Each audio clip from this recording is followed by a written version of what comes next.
All right. Can everyone see that? Yep. Okay, awesome. So this is the Harvest of the Month mini grant training. First, we're going to do welcome and introductions and then go over some Harvest of the Month basics because some of these sites are new. Then we will go through some resources and materials. And after that, we'll focus on the mini grant. And then you guys can ask all your questions. So if you have any questions, write them down or type them in the chat, but I probably won't get to them till the end of the meeting.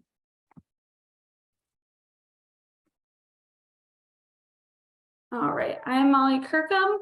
My pronouns are she, her. I'm a Montana local food specialist at the National Center for Appropriate Technology. And now I'm going to ask everyone to introduce themselves. So can you please give me your name, your business and or organization, the area you work in, and then your favorite Montana grown or raised food. And I will call on people. So let's start with C. Drynan. So is this like a live thing? Hi. Yeah, this is live. I don't know if you can see my video, but anyway, I'm Cassie Drynan. I am the nutritionist for Head Start in Helena at Rocky Head Start. And can you tell me what else I was supposed to say besides my favorite? Just the area you're in, but you said Helena, so I think you're good. I'm in Helena, and my favorite local food, honestly, I guess it's just the food I'm getting out of my garden right now. So, and I'm enjoying watching my corn grow because I've never grown corn before. So we'll see how that goes. Awesome. Okay, and then the next, I don't know who it is, but iPhone is the label.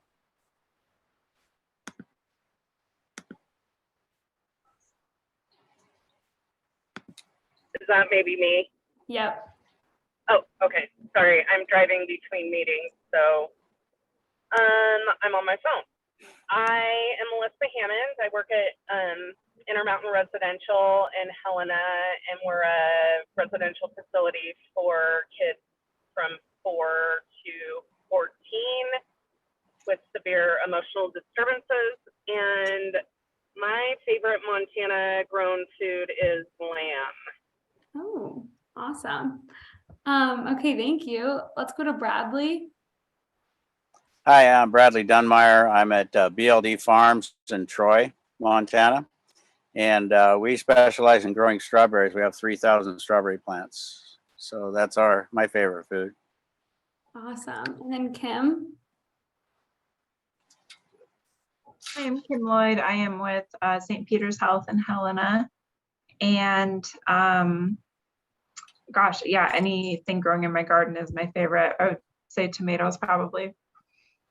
Thank you. And then Rita. I am Rita Oltrogi, and I am with the Valentine United Food Program in Valentine, Montana. And we represent the areas of Huntley, Warden, Pompey's Pillar, and Valentine. We offer a food program that consists of food boxes going out and a meal 4 nights a week, and kids programs after school. Awesome. And then Lindsey Norman. Oh, sorry, Lindsay, you just joined. We are saying our name, business and organization, area, and then favorite Montana grown or raised food. My favorite food would have been corn on the cob and hamburgers. Oh, awesome. Oh, Lindsay, I think I don't see that you're muted, but we can't hear you.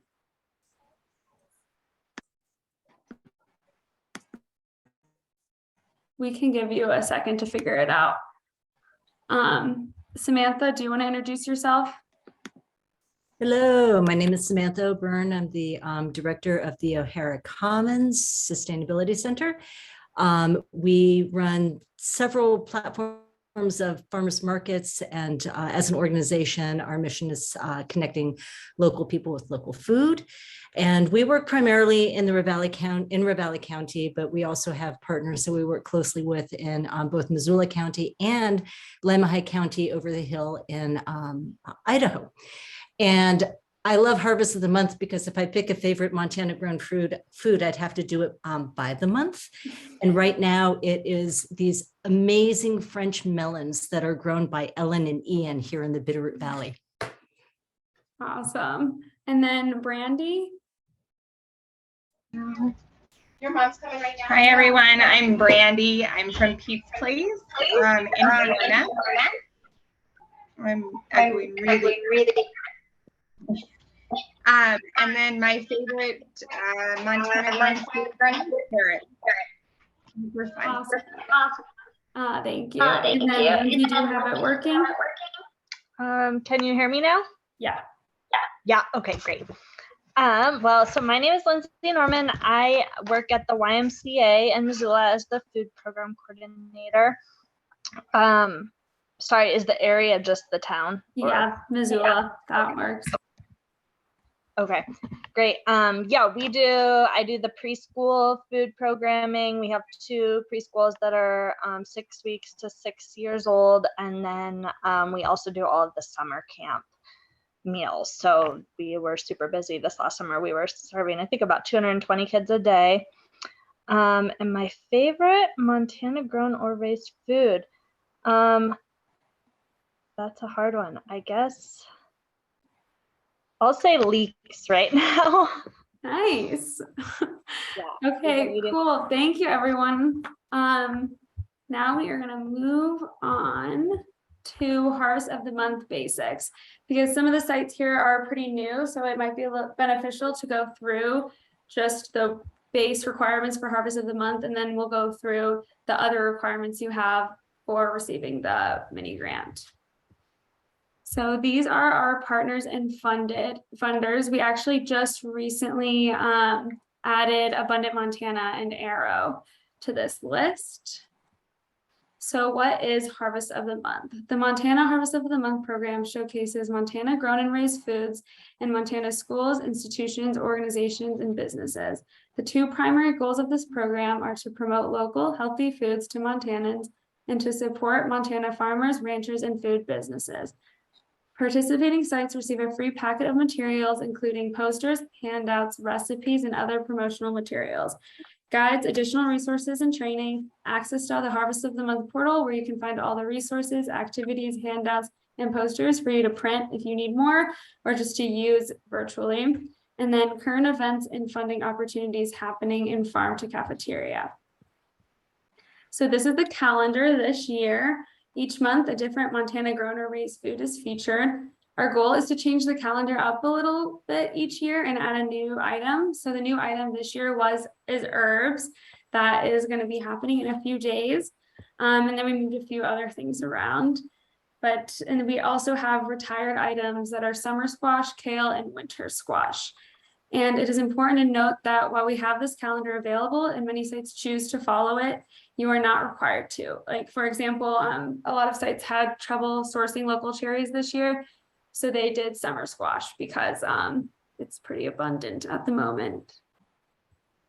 And then these are our audience groups. So when people register, you register as a producer, a healthcare facility, business and community site, early care and education, or K through 12, and that includes after school programs and summer food service programs.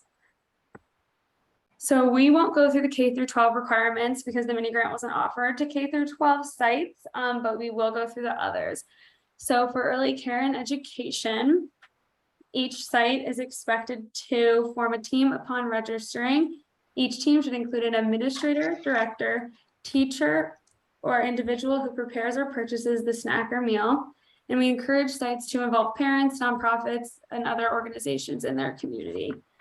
They will showcase the Harvest of the Month product each month in a meal or snack, educational activity, and a taste test.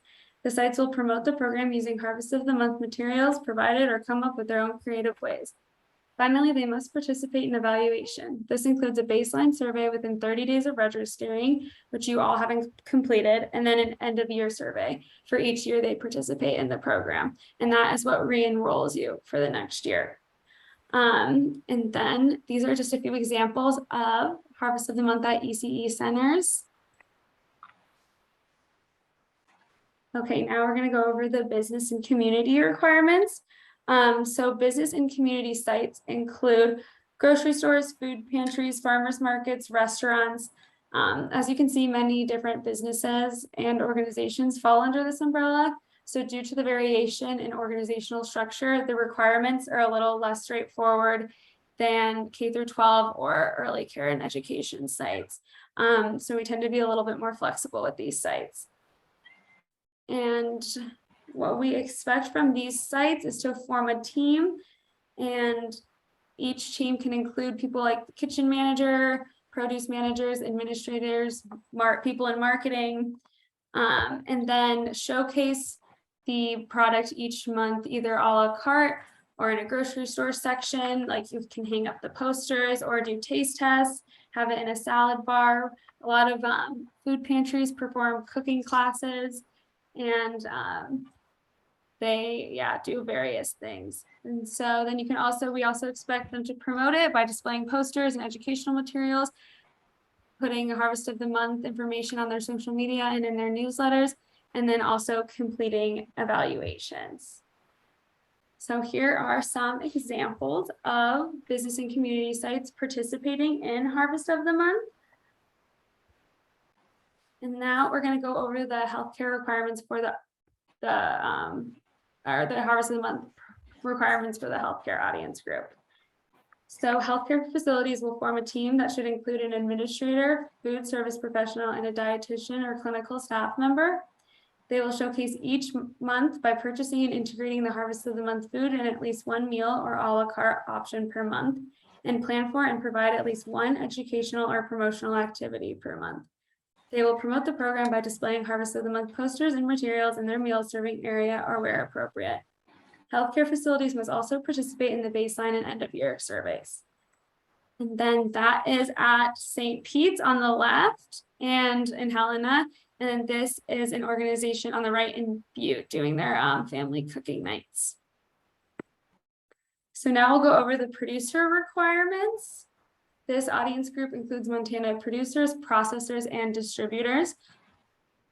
So when a producer site registers, they're expected to let partners and staff and other stakeholders know that they are interested in participating in Harvest of the Month. Then because some of these producers are maybe just like family farms and such. So just to confirm that everyone who works at the producer site is on board with participating in Harvest of the Month. They must offer at least one Harvest of the Month item throughout the year. This could be a value-added product containing one of the Harvest of the Month items. And sites should promote Harvest of the Month with their posters, handouts, recipe cards, and videos. We would like sites participating to have an interest in sharing their knowledge and expertise to the Montana community. This is a big part of the producer aspect of Harvest of the Month. We would like Harvest of the Month producers to welcome school field trips, tutorials, give presentations. And then here are some examples. So some farms also will let us film Harvest of the Month videos there, or they'll let other schools go and film videos and come and talk to their classes.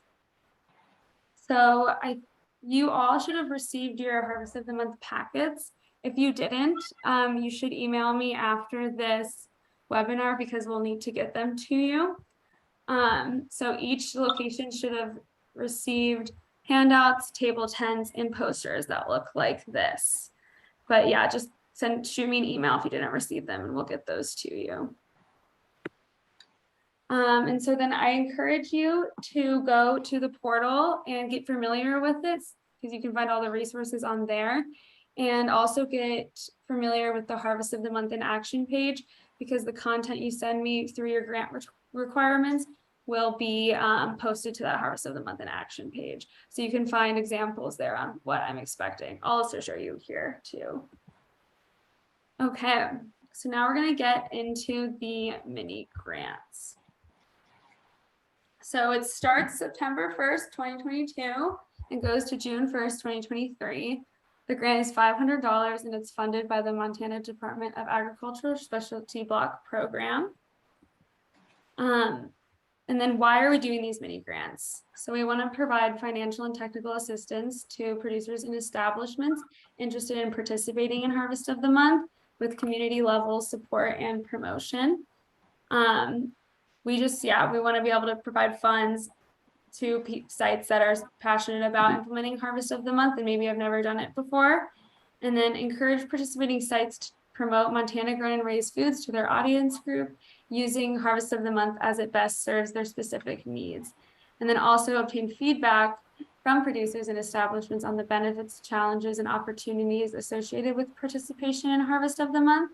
So that's a big reason why we didn't offer this mini grant to K-12 sites, because Harvest of the Month is pretty much good to go and caters to them really well, and we receive good feedback.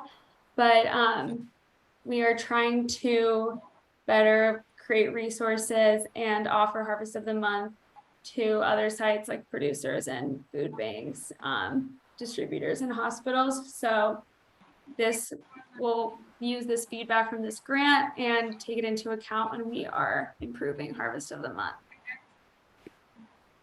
So your eligible expenses. This is really important. And I'll send you guys the recording and the slides after this presentation, so you can always look back to this. I'd recommend saving it. So staff hours committed to the planning and implementation of Harvest of the Month is an eligible expense. Purchase of Montana grown specialty crops. So this is really important. When you're purchasing food with this grant, it has to be a specialty crop as designated by the USDA. Not all of the Harvest of the Month products are specialty crops, but I linked the list here. It's like vegetables, fruit, and there's a lot in that list, but I know meat isn't. So beef and bison you cannot purchase with this grant, and then maybe grains as well. But I would definitely, before you think about making a food purchase, take a look at this list. And then the food you purchase can be used for free taste tests with children and other audience groups, free cooking classes to teach healthy ways to prepare specialty crops, and then Harvest of the Month educational activities.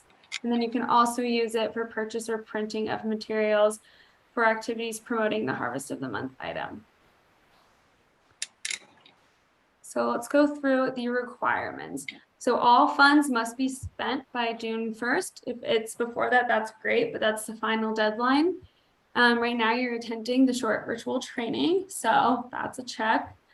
I will be calling in you to complete a verbal progress check-in somewhere in like the February range. That'll just be a short conversation so that you can ask any questions and I can just make sure everything's going well. And then throughout the grant, you must submit content such as photos, videos, and descriptions of Harvest of the Month implementation for at least 2 of the months. And so then also this could include taste tests, meals, activities, and materials displays. If you're a producer, it could include presentations, working with kids.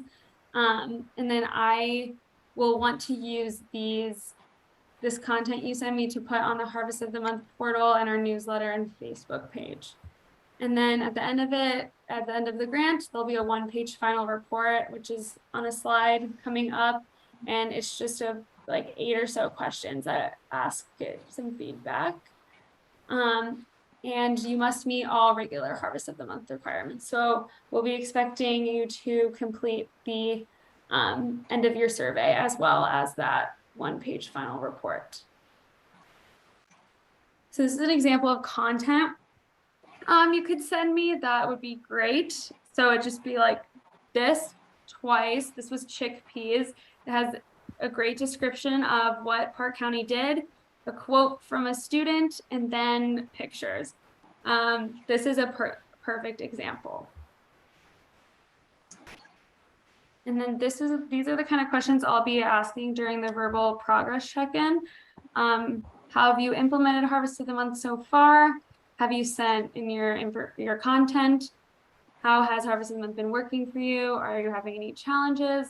Have you spent any of the funds? And can I help with anything? Here is the timeline. So this month you can begin grant activities.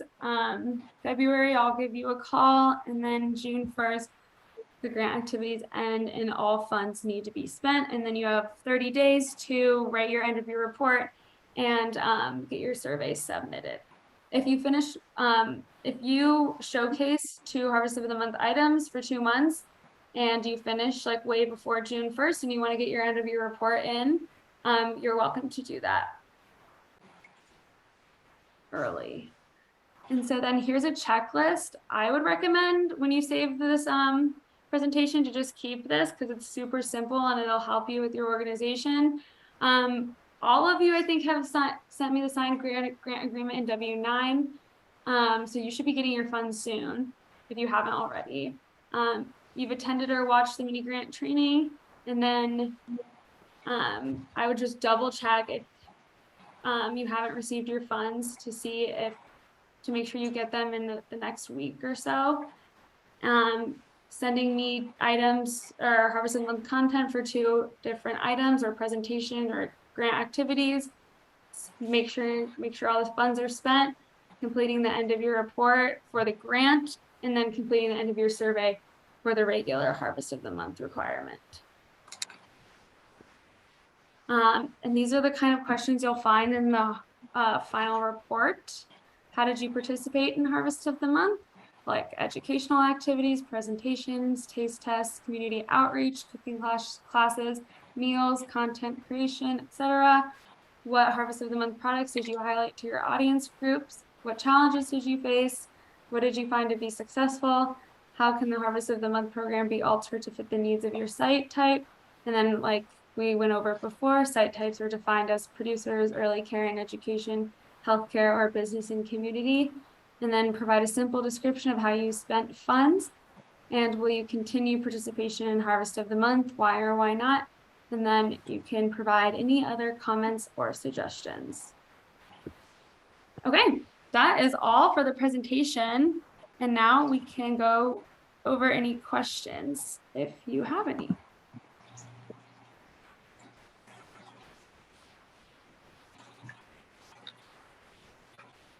How do we put in, with the meals, we did like last night, it was Parmesan squash meal thing that someone had done for us and it came out, almost everything in it came out of her garden. So how do we qualify that in there, or does that, does it have to? So if you didn't have to spend money on it, you could dedicate, if you helped cook or someone you employ helped cook, you could dedicate staff hours to it. But if the product came out of the garden and she donated it, then it wouldn't be a purchase. Qualify then.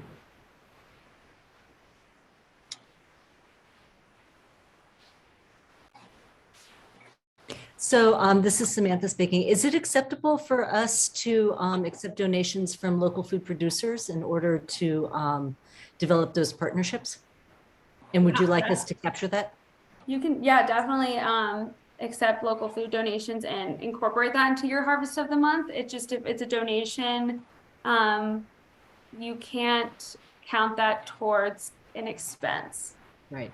But like the staff hours that go into like setting that partnership up and receiving that donation, if it's a specialty crop, then that you can dedicate that towards the expense report. And you would like to see those partnerships captured in our reports too? Yeah, that would be awesome. Super.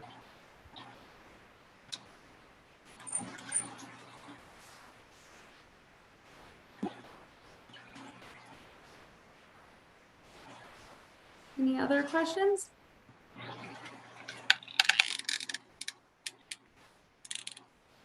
Okay. Well, I'll send you the recording and the slides. Definitely reach out to me if you think of any questions or if you don't receive your funds within the next week or 2. Super. Thank you so much for your time. Thanks, Samantha. Thanks, Thank guys. you. Nice Bye. to meet you. Thanks, Molly. Thank you.